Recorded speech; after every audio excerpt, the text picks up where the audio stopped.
How to remove your YouTube account from other devices.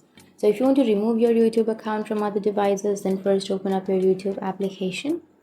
Once you open your YouTube, go for the profile, which is on the bottom right, go for the settings, which is on the upper right, and here you may have manage your account. But if you don't have that, here under your account you will have Google account option. Tap on Google account, which is on the upper side, and it will take you to this kind of page where you need to simply go for security. Under security, if you scroll down here, you will have an option of your devices, or you can simply tap on manage all devices, and here you will have all of the information on other devices that you have logged in.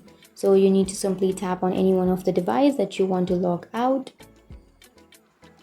So for example, if I choose this one, here you will have sign out option. You can simply tap on sign out, and once you tap on sign out, it will be signed out of your Google account. So your Google account will be logged out of that other device. So that's it. That's how you can remove your YouTube account from other devices by removing your Google account from other devices. So that's it. And if you have any questions, feel free to comment below. Thanks for watching.